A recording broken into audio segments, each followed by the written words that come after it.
Welcome back to Winning Isn't Easy. What constitutes disability in the context of a mental nervous disability claim? Now, the term disabled is commonly defined as a condition that limits a person's movements, senses, or activities. That's the common definition of disability that you and I use in our everyday life. But that's not the definition of disability in an ERISA case.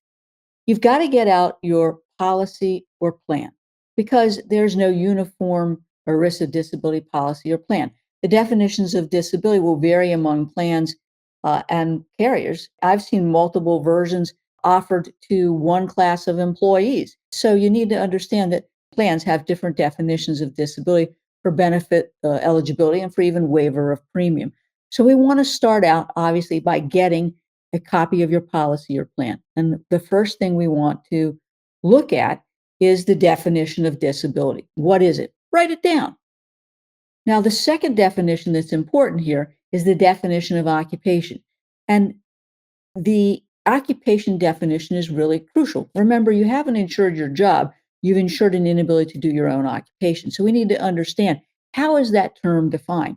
And many times you can see a definition of disability that could be how your occupation is performed for your employer, how it's performed in the local economy, how it's performed in the national economy, how it's performed according to the Dictionary of Occupational Titles.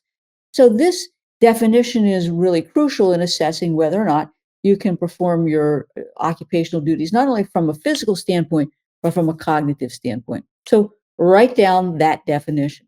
Then we're going to get to the definition of mental illness in the policy or plan. And again, no uniform policy or plan, but I will tell you that most policies or plans will define mental illness as a psychiatric or psychological condition, regardless of the cause, such as schizophrenia, depression, bipolar disorder, anxiety, personality disorder, or adjustment disorders, typically treated by a mental health provider using psychotherapy, psychotropic drugs, or similar treatment. Now, I will tell you that bipolar disorder, even though it has an organic cause, is often classified as a psychiatric condition, leading to challenges in disability claims, but that's a digression. Now, with those fundamental concepts, we are going to go back and figure out whether a back pain caused by lumbar radiculopathy qualifies as a somatic system disorder justifying Prudential's termination of long-term benefits. So the case I'm going to talk about now, I think, is a good example of games that disability carriers or plans play. They often use these policy limitations, such as the mental nervous policy limitation, to restrict benefits to just 2 years. And they apply this limitation even when the disabled policyholder or plan beneficiary has a physical condition that leads to psychological problems. So let's talk about the case of Cherry versus Prudential Insurance. It's a 2002 case out of the state of Washington. Cherry was a former Microsoft software engineer, and he became disabled as a result of chronic and unremitting lumbar radiculopathy. Think of it like lighting a match, if you will, and having this burning pain going down your leg that doesn't stop. Now, he was part of an elite team responsible for developing new Microsoft products, and that obviously required prolonged sitting while solving complex coding problems. He worked 50 to 60 hours per week and was on call every 6 weeks, which required immediate availability. As you can imagine, he developed severe back issues. He underwent unsuccessful spine surgery. And despite that procedure, he continued to have this lumbar radiculopathy, this burning pain down his leg that radiated from his buttocks down to his toes. Now, he filed a disability claim, and Prudential initially approved it on the basis of his back condition. However, during the claims process, they had him undergo a not so independent physical and psychiatric evaluation. Prudential's psychiatrist diagnosed him with having a moderate somatic symptom disorder, characterized by excessive thoughts, feelings, and behaviors that disrupted his daily life and interfered with completing tasks.